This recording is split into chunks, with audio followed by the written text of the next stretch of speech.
Om Shanti 9 August 2026 अव्यक्त महावाक्य पुनरावृत्ति 2 मार्च 2011 मुरलीर सारांश।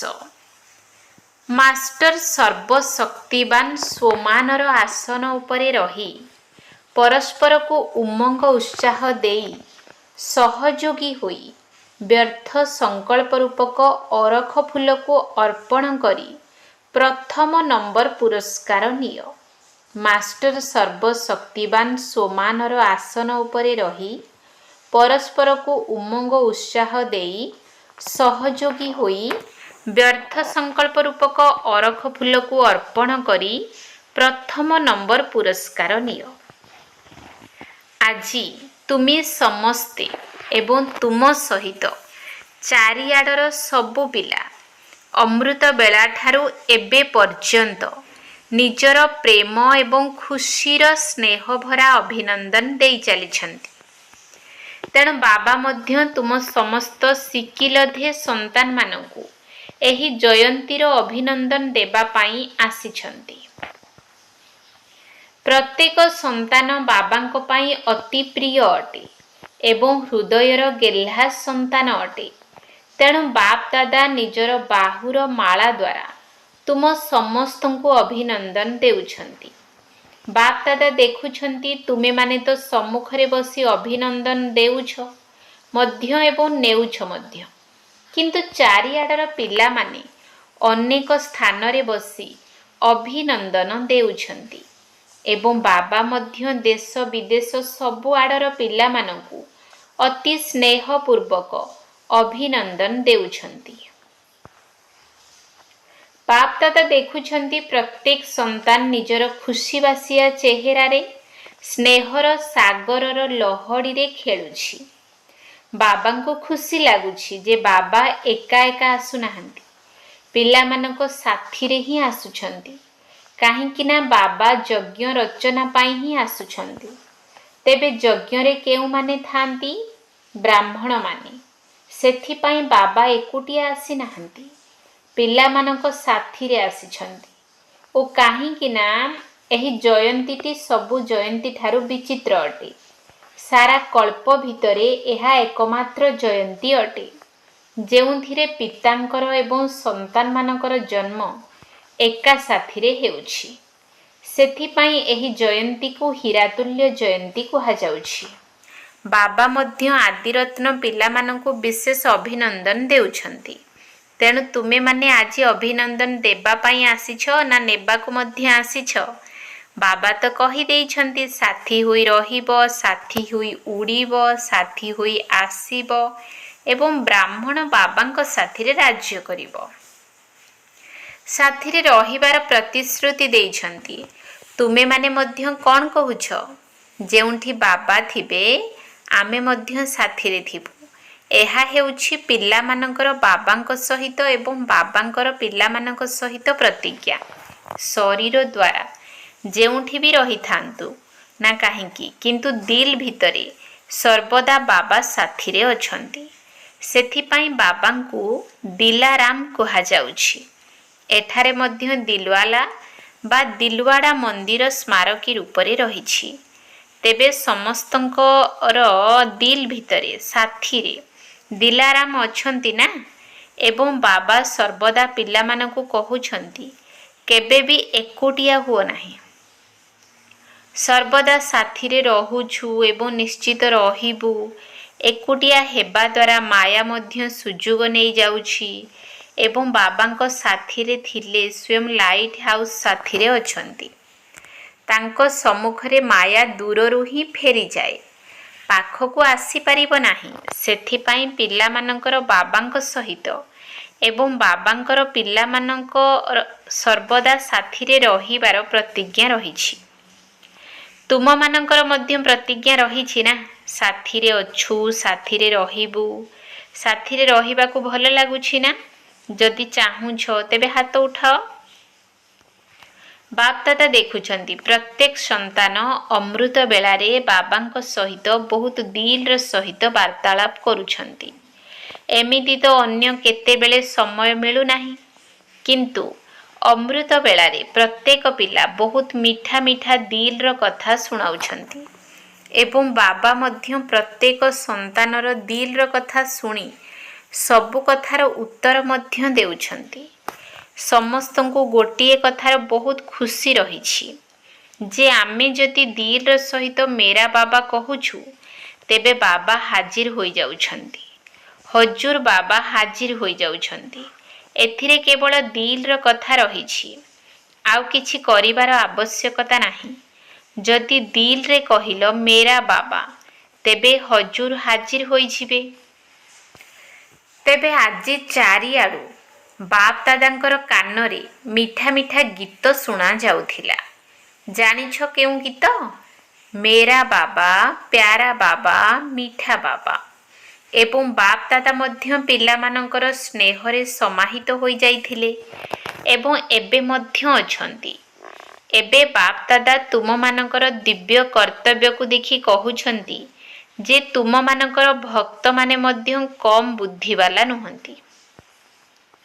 सेमाने मध्य तुम मानकर स्मारकीर बहुत कॉपी करुछंती। द्वापर जुगरे आसीछंती। एमिति भी प्रथम प्रथम जन्म सतो प्रधान होई थाए काहींकि ना परम धामरु नुआ आत्मा आसी थाए। तेणु भक्त मानक आड़को आज दृष्टि जाइथिला।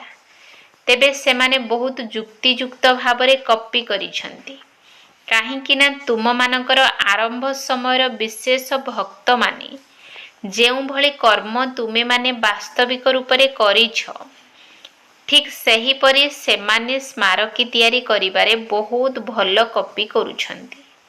किंतु तुमर हेला वास्तविक कर्म सेमानकर स्मारकी। जेपरी तुमे माने व्रत धारण करुछ, केउ व्रत धारण करुछ? पवित्रतार। सही परी सेमाने मध्य व्रत रखुछंती, व्रतर कॉपी करुछंती। किंतु तुम मानकर व्रत गोटिए दिन पाई धारण करिबा द्वारा ताहा अनेक जन्म पर्यंत चालुछि। किंतु सेमाने गोटिए दिन पाई पवित्र मध्य रहुछंती एवं खाद्य पानीय को मध्य शुद्ध रखुछंती। तुम मानकर हेला 21 जन्म पाई व्रत, सेमानकर अल्प काल पाई व्रत। सही परी जागरण तुमे माने जेते बेले आलोक को आसीगल सारा विश्वरु अंधकार को समाप्त करिल। अधा कल्प पाई अज्ञान रूपक अंधकार आसी पारिबो नाही। मनर अंधकार को मध्य समाप्त करिल एवं बाहरे प्रकृतिर दुखर अंधकार को मध्य समाप्त करिल। सेमाने एहा को मध्य कॉपी करिछंती, जागरण करुछंती। आहुरी मध्य तुमे सबु बाबांको उपरे समर्पित होइछ, बळी चढ़ुछ अर्थात पूर्ण रूपरे समर्पण होई जाउछ। तेणु सेमाने मध्य ताकु कॉपी करिछंती किंतु निजको समर्पण करू नाहंती, निजको बळी चढ़ाउ नाहंती। किंतु काहाको बळी चढ़ाउछंती जानिछ ना? बोदा को बळी चढ़ाउछंती। तेबे बोदा को काहींकी बाछिले, आउ काहाको काहींकी बाछिले नाही? समस्ते हसुछंती, जानिछंती जहाँकि बाबा तुम मानकु बारंबार संकेत देई आसीछंती जे मु पणिया को छाड़ी निमित्त भाव को धारण कर। सेथिपाई सेमाने मध्य बोदा को ही बाछिछंती काहींकि ना से मध्य मे मे करि थाए। तेबे भक्त मानकर मध्य चमत्कारी बुद्धि अटे ना? तुम मानकर तो भक्त अटंती ना? बाबांकर मध्य भक्त, तुम मानकर मध्य भक्त। सेथिपाई बाबा तुम मानकर भक्त मानक मध्य जेउ माने सच्चा दिल सहित भक्ति करुछंती सेमानक मध्य किछि ना किछि भक्ति फल देई दियंती। सेमाने मध्य सर्वदा सच्चा एवं सात्विक रही थांती, खुशी रे मध्य रही थांती, दुखरे दुखी हुअंती नाही काहींकि ना सच्चा दिल रे भक्ति करि थांती। तेणु बाबा मध्य आजिकाली तुम मानकु एही संकेत देउछंती जे मु पणिया को आसीबा को दियो नाही। मु जहा कहूछि ताहा ही हेबा दरकार, मु ही ठीक कहूछि ताहा ही हेबा दरकार। एही मु भितरे मध्य गोटिए हेला साधारण मु, जेपरी कि मु शरीरधारी अटे, देहधारी अटे, ତେଣୁ ଗୋଟିଏ ହେଲା ସାଧାରଣ ମୁଁ, ଆଉ ଗୋଟିଏ ହେଲା ସୂକ୍ଷ୍ମ ମୁଁ ପଣିଆ। ସେଥିରେ ବାବାଙ୍କର ଦାନକୁ ମଧ୍ୟ ମୁଁ କରିଛି, ମୁଁ କହିଛି, ମୁଁ କରୁଛି। ବାବାଙ୍କର ବିଶେଷତା ଗୁଡ଼ିକରେ ମଧ୍ୟ ମୁଁ ପଣିଆ ଆସିଯାଉଛି। ଜ୍ଞାନର ବିଶେଷ ଅନୁଭୂତି କରିବାରେ, ବିଶେଷତା ଗୁଡ଼ିକର ଅନୁଭୂତି କରିବାରେ ମଧ୍ୟ ସୂକ୍ଷ୍ମ ମୁଁ ପଣିଆ ଆସିଯାଉଛି। ତେଣୁ ବାବା ମଧ୍ୟ ସଂକେତ ଦେଇ ଚାଲିଛନ୍ତି ଯେ ମୁଁ ଏବଂ ମୋର ଉପରେ ବିଶେଷ ଧ୍ୟାନ ଦିଅ। ସର୍ବଦା ମୋର ବାବା ଏହି ଆଡ଼କୁ ହିଁ ଦିଲର ଆକର୍ଷଣ ରହିଥାଉ। ବିନାଶୀ ମୋର ପଣିଆ, ମୋର ନାମ ବିଖ୍ୟାତ ହେଉ, ମୋର ପ୍ରତିଷ୍ଠା ହେଉ, ଏଗୁଡ଼ିକୁ ସମାପ୍ତ କରି ମୁଁ ବାବାଙ୍କର, ବାବା ମୋର। ଏଥିରେ କେତେ ଖୁସି ମିଳୁଛି। ଭଗବାନ ମୋର ହୋଇଯାଇଛନ୍ତି, ଆଉ କ'ଣ ଦରକାର? ତେବେ ଗୋଟିଏ ହେଲା ସାଧାରଣ ମୋର ପଣିଆ, ଆଉ ଗୋଟିଏ ହେଲା ସୂକ୍ଷ୍ମ ମୋର ପଣିଆ। ଏହି ସୂକ୍ଷ୍ମ ରୂପର ମୋର ପଣିଆ ମଇଳା କରିଦିଏ ଏବଂ ମୋର ବାବା ମାଲାମାଲ କରିଦିଏ। ତେବେ ଆଜି ଜନ୍ମଦିନ ପାଳନ କରିବା ପାଇଁ ଆସିଛ, ନିଜର ମଧ୍ୟ ଜନ୍ମଦିନ ପାଳନ କରିବା ପାଇଁ ଆସିଛ ନା। ବାବା ତ ପିଲାମାନଙ୍କ ବିନା କିଛି କରନ୍ତି ନାହିଁ। ସେଥିପାଇଁ ଆଜି ବାବା ପିଲାମାନଙ୍କର ଜନ୍ମ ଉତ୍ସବର ଅଭିନନ୍ଦନ ଦେବା ପାଇଁ ଆସିଛନ୍ତି। ବାଃ ମୋର ପିଲାମାନେ ବାଃ। ଏବେ ଗୋଟିଏ କଥା କହିବୁ, ପ୍ରସ୍ତୁତ ଅଛ ତ? କହିବୁ? କରିବାକୁ ପଡ଼ିବ। ହାତ ଉଠାଅ, କରିବ ତ? ଡବଲ ବିଦେଶୀ ମାନେ କରିବ ତ? ଟିଚର ମାନେ କରିବ ତ? ଆଚ୍ଛା, ତେବେ ଆଜି ବାପ ଦାଦା ଯେପରି ଶିବ ପରମାତ୍ମାଙ୍କର ସ୍ମାରକୀ ଉପରେ ଅରଖ ଫୁଲ ଅର୍ପଣ କରିଥାନ୍ତି, ଗୋଲାପ ଫୁଲ ନୁହେଁ, ଅନ୍ୟ କୌଣସି ଫୁଲ ଚଢ଼ାନ୍ତି ନାହିଁ, ଅରଖ ଫୁଲ ଚଢ଼ାନ୍ତି। ତେବେ ଆଜି ବାପ ଦାଦା ତୁମମାନଙ୍କୁ କେଉଁ କଥାକୁ ଅର୍ପଣ କରିବାର ହୋମୱାର୍କ ଦେବା ପାଇଁ ଚାହୁଁଛନ୍ତି? ପ୍ରସ୍ତୁତ ଅଛ? ଆଚ୍ଛା, ତେବେ ପିଲାମାନଙ୍କର ଗୋଟିଏ କଥା ବହୁତ ଭଲ ଲାଗେ ଯେ ଯାହାକି ସବୁ କଥାରେ ହାଁଜି ହାଁଜି କରିଥାନ୍ତି। ତେଣୁ ଆଜିର ଜନ୍ମଦିନ ଅବସରରେ ବାବାଙ୍କ ଭିତରେ ଏହି ସଂକଳ୍ପ ରହିଛି ଯେ ସମସ୍ତେ ପରସ୍ପରକୁ ଉମଙ୍ଗ ଉତ୍ସାହ ଦେବା ସହିତ ପରସ୍ପରର ସହଯୋଗୀ ହୋଇ ବ୍ୟର୍ଥ ସଂକଳ୍ପ ରୂପକ ଅରଖ ଫୁଲକୁ ଅର୍ପଣ କରିଦିଅ। ବ୍ୟର୍ଥ ସଂକଳ୍ପ କରିବାର ନାହିଁ, କି ଶୁଣିବାର ନାହିଁ, କି ସଙ୍ଗ ଦୋଷରେ ପଡ଼ି ବ୍ୟର୍ଥ ସଂକଳ୍ପର ସଙ୍ଗର ରଙ୍ଗ ଲଗାଇବାର ନାହିଁ।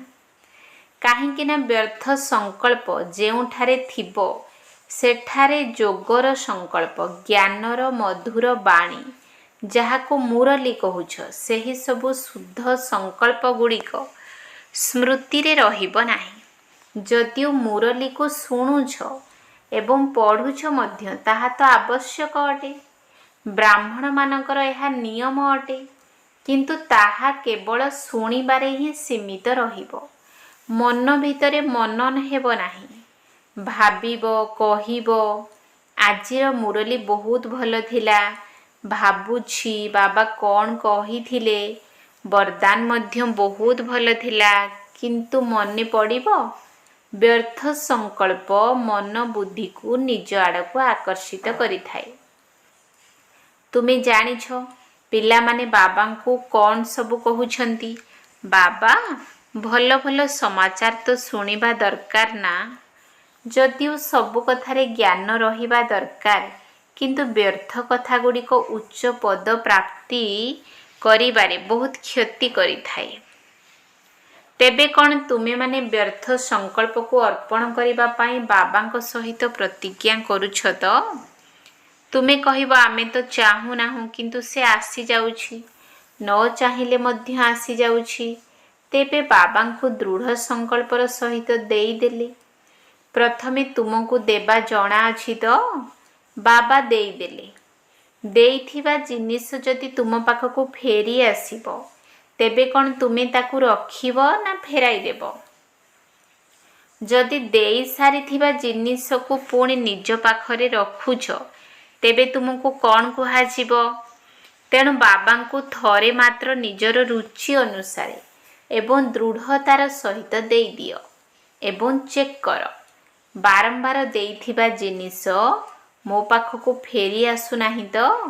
ଅନ୍ୟର ଜିନିଷକୁ ନିଜର କରିନେବା ଏହା ଭଲ କଥା ନୁହେଁ। ତେଣୁ ପ୍ରତିଦିନ ଆରାମ କରିବା ପୂର୍ବରୁ ପଛରେ ଆରାମ କରିବ। ପ୍ରଥମେ ଚେକ୍ କରିବ ଆଜି ସାରା ଦିନ ଭିତରେ କୌଣସି ବ୍ୟର୍ଥ ସଂକଳ୍ପ ଆସିନାହିଁ ତ? ମୁଁ କୌଣସି ବ୍ୟର୍ଥ ସଂକଳ୍ପ କରିନାହିଁ ତ? ଦେଇ ସାରିଥିବା ଜିନିଷ ଫେରାଇ ନେଇନାହିଁ ତ? ତେବେ ଆଜି ଜନ୍ମଦିନର ଉପହାର ଦେବା ପାଇଁ ସାହସ ଅଛି ତ? ଅଛି ସାହସ? ହାତ ଉଠାଅ। ସାହସ ଅଛି? ତେବେ ଯେଉଁଠି ସାହସ ଅଛି ସେଠାରେ ବାପ ଦାଦା ମଧ୍ୟ ତୁମକୁ ଉପହାର ଦେବେ। ତୁମେ କେବଳ ଦିଲ୍ର ସହିତ କୁହ, ମେରା ବାବା, ଦୟାଳୁ କୃପାଳୁ ବାବା, ଆପଣ ଏହି ଜିନିଷକୁ ମୋ ଠାରୁ ନେଇଯାଆନ୍ତୁ। ଯଦି ଦିଲ୍ର ସହିତ କହିବ ତେବେ ବାବା ମଧ୍ୟ ଅତିରିକ୍ତ ଉପହାର ଦେବେ। କାହିଁକି ନା ତୁମମାନଙ୍କର ସାହସ ଆଧାରରେ ବାବା ଅତିରିକ୍ତ ଉପହାର ଦେଇଥାନ୍ତି। ଯେଉଁଠି ସାହସ ରହିଛି ସେଠାରେ ବାବାଙ୍କର ସାହାଯ୍ୟ ନିଶ୍ଚିତ ମିଳିଥାଏ। ଏହାକୁ ତ ଅନୁଭବ କରିଛ ନା? କାହିଁକି ନା ବାପ ଦାଦା ବହୁତ ସମୟରୁ ସୂଚନା ଦେଇ ଚାଲିଛନ୍ତି ଯେ ଏବେ ତୀବ୍ର ପୁରୁଷାର୍ଥର ରାସ୍ତା ହେଲା 3ଟି ବିନ୍ଦୁ ଲଗାଇବା। ମୁଁ ବିନ୍ଦୁ ଅଟେ। ବିନ୍ଦୁ ବାବାଙ୍କୁ ମନେ ପକାଇବାକୁ ହେବ ଏବଂ ବୀତି କଥାକୁ ବିନ୍ଦୁ ଲଗାଇବାକୁ ହେବ। ଫୁଲ ଷ୍ଟପ୍ ମଧ୍ୟ ବିନ୍ଦୁ ଅଟେ, ଯାହାକୁ ବାପ ଦାଦା କହୁଛନ୍ତି ମନନ କର। ବିନ୍ଦୁ ହେବାକୁ ପଡ଼ିବ, ବିନ୍ଦୁକୁ ଦେଖିବାକୁ ହେବ ଏବଂ ବିନ୍ଦୁ ଲଗାଇବାକୁ ହେବ। ସେଥିପାଇଁ ବିନ୍ଦୁର ମଧ୍ୟ ବହୁତ ମହତ୍ତ୍ୱ ରହିଛି। ଆଜିକାଲିର ଯୁଗରେ ମଧ୍ୟ ବିନ୍ଦୁର ବହୁତ ମହତ୍ତ୍ୱ ରହିଛି। ଦେଖ, ଟଙ୍କା ଗଣୁଛନ୍ତି ନା? ଆଜିକାଲି ସମସ୍ତଙ୍କର ସବୁଠାରୁ ଅଧିକ ସ୍ନେହ କାହା ପ୍ରତି ରହିଛି? ଟଙ୍କା ପ୍ରତି।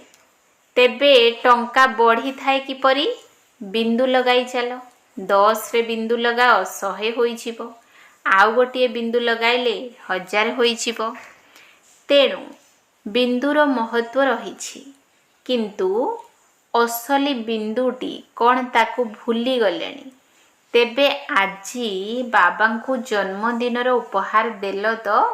ଦେଲ ତ? ଦିଲ୍ର ସହିତ ଦେଲ ତ? କାହିଁକି କ'ଣ କହିବ ନାହିଁ ତ? କିପରି କରିବି, କ'ଣ କରିବି, ଏହିସବୁ କିର ଭାଷା ବହୁତ ଖରାପ ଅଟେ। କାହିଁକି କରିବି, କିପରି କରିବି, ଏହିଭଳି କା କି କରିବ ନାହିଁ।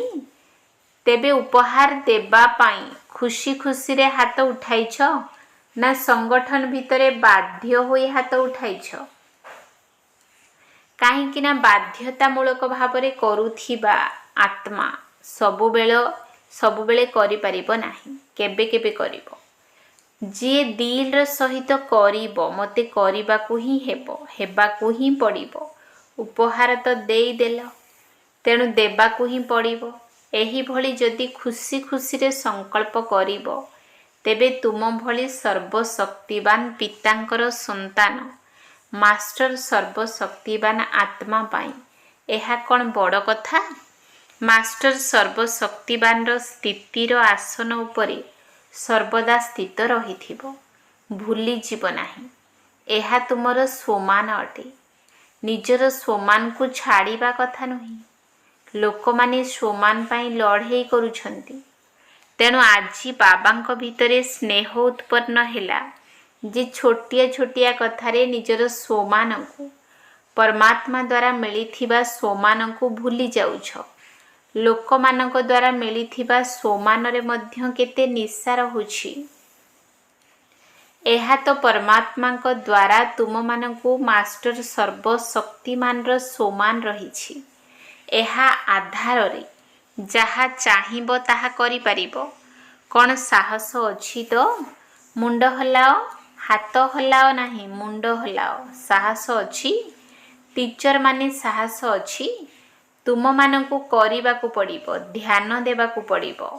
ତୁମେମାନେ ନିଜେ ମଧ୍ୟ କରିବ ଏବଂ ବିଶେଷ ଧ୍ୟାନ ଦେଇ ସମସ୍ତଙ୍କୁ କରାଇବ।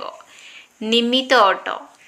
एबे देखिबा केउं क्लास बा काहार क्लास एथिरे नंबर नेउछि सेमानंकु भलो पुरस्कार दियाजिबो। कौन पुरस्कार दियाजिबो ताहा कुहाजिबो नाही, किंतु बढ़िया पुरस्कार दियाजिबो। सारा क्लास चेष्टा करिबो करिबा पाई, एमिति नुहे जे जणे केही करिबो ना, समस्ते करिबो।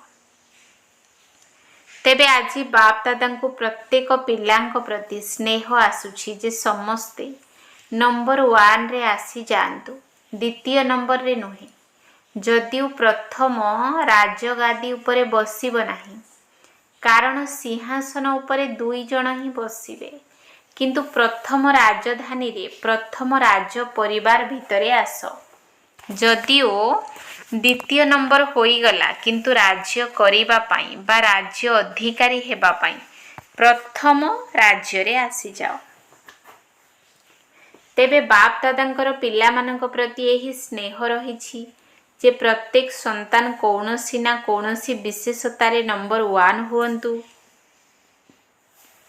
क्रमान्वय नुहे, नंबर 1 कौन एही भली उमंग उत्साह अछि तो नंबर 1 रे आसीबो तो ना जहा मिलिले भी चलिबो, भलो भलो करिवार नाही।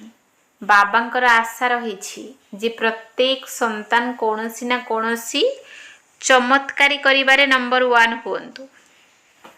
4टी विषय रहिछि ना, तेणु कौनसी विषय रे नंबर 1 निश्चित हेबी एही कथा उपरे विशेष गुरुत्व देबो। आउ किछि अधिक मेहनत करिबा पाई कुहा जाउ नाही। कौनसी गोटिए विषय रे नंबर 1 हुओ, एहा तो सहज अटे ना। बाकी आजिर दिन रे अमृत बेला रे प्रत्येक संतान माने भी मिलन करुथिले। सेमानंकर बहुत खुशी बासिया खुशीर हस हस चेहरा देखा जाउथिला, एवं बाबा मध्य प्रत्येक संतानकु सर्वदा उड़ीबार कलारे रहिबार वरदान देइछन्ति। चालिबार कला नुहे, उड़ीबार कला। तेणु बाप दादांकर आजिर एही वरदान को मने रखिबो। बाप दादा निजर एवं तुम मानकर जन्म जयंती रे कौन वरदान देइछन्ति? उड़ीबार कलारे संपन्न भव। तुमे माने मध्य सारा दिन शिवरात्रिर उत्सव को दिल भितरे पालन करिछ ना?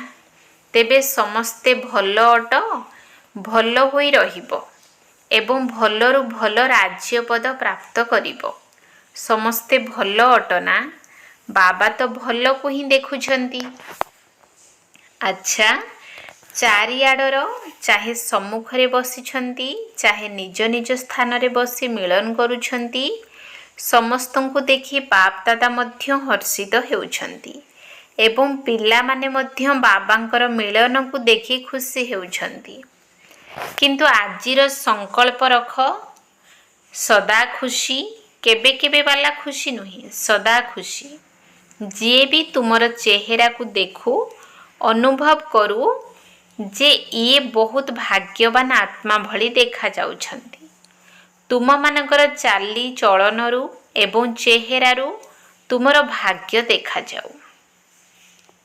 एमिति नुहे जे केवल मन भितरे बहुत खुशी थिबो ना, तुम मानकर भाग्यवान चेहरा, खुशी बासिया चेहरा अन्य मानकु परिचय कराइबो। चेहरा कही देबो किछि अछि, तुमर चेहरा सेवा करू, बाबांको पर्यंत नेई आसु। सर्वदा खुशी बासिया स्थिति रे रहिबा मध्य सेवार साधन अटे। तेणु चारिआडर पिला मानंकु तुम मानकर मध्य जन्मदिनर पदम गुणा अभिनंदन अभिनंदन अभिनंदन। अच्छा, आत्मिक संतान मानकर आत्मिक बाप दादांकु नमस्ते नमस्ते नमस्ते, सुप्रभात। वरदान, संदेहर संकल्प को समाप्त करी मायाजित हेउथिबा विजयी रत्न भव। संदेहर संकल्प को समाप्त करी मायाजित हेउथिबा विजयी रत्न भव। केबे भी प्रथमरु एही भली संदेहपूर्ण संकल्प उत्पन्न न हेउ। ଯେ କିଏ ଜାଣେ ମୁଁ ଫେଲ୍ ହୋଇଯିବି ନାହିଁ ତ? କାରଣ ସଂଶୟ ବୁଦ୍ଧି ହେବା ଦ୍ୱାରା ହିଁ ପରାଜୟ ହୋଇଥାଏ। ସେଥିପାଇଁ ସର୍ବଦା ଏହି ସଂକଳ୍ପ ରହୁ ଯେ ମୁଁ ବିଜୟ ପ୍ରାପ୍ତ କରି ହିଁ ଦେଖାଇବି। ବିଜୟ ତ ମୋର ଜନ୍ମସିଦ୍ଧ ଅଧିକାର ଅଟେ। ଏହିଭଳି ଅଧିକାରୀ ହୋଇ କର୍ମ କରିବା ଦ୍ୱାରା ବିଜୟ ଅର୍ଥାତ୍ ସଫଳତାର ଅଧିକାର ନିଶ୍ଚିତ ପ୍ରାପ୍ତ ହୋଇଥାଏ। ଏହି ଆଧାରରେ ହିଁ ବିଜୟୀ ରତ୍ନ ହୋଇଯିବ। ସେଥିପାଇଁ ମାଷ୍ଟର ନଲେଜଫୁଲ୍ ଆତ୍ମା ମୁଖରୁ କିଏ ଜାଣେ ଶବ୍ଦ କେବେ ବି ବାହାରିବା ଉଚିତ ନୁହେଁ। ସ୍ଲୋଗାନ: ଦୟାର ଭାବନା ସହଜରେ ନିମିତ୍ତ ଭାବ ଜାଗ୍ରତ କରି ଦେଇଥାଏ। ଦୟାର ଭାବନା ସହଜରେ ନିମିତ୍ତ ଭାବ ଜାଗ୍ରତ କରି ଦେଇଥାଏ। ଅବ୍ୟକ୍ତି ଇଶାରା: ଅପବିତ୍ରତାର ବୀଜକୁ ମଧ୍ୟ ସମାପ୍ତ କରି ସମ୍ପୂର୍ଣ୍ଣ ସ୍ୱଚ୍ଛ ହୁଅ। ଯେପରି ଲାଜକୁଳି ଲତାଟି କିଏ ବି ହାତ ଲଗାଇବା ଦ୍ୱାରା ଶକ୍ତିହୀନ ହୋଇଯାଏ, ସେଥିପାଇଁ ସମୟ ଲାଗେ ନାହିଁ।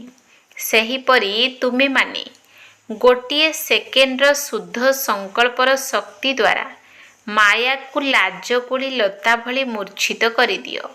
ନିଜର ସ୍ୱସ୍ୱରୂପ ବରଦାନୀ ସ୍ୱରୂପ ଦ୍ୱାରା ସଦାସର୍ବଦା ସ୍ମୃତିରେ ରହିଥାଉ, ଯାହାଦ୍ୱାରା ଅପବିତ୍ରତା ବା ବିସ୍ମୃତିର ଚିହ୍ନ ବର୍ଣ୍ଣ ରହିବ ନାହିଁ।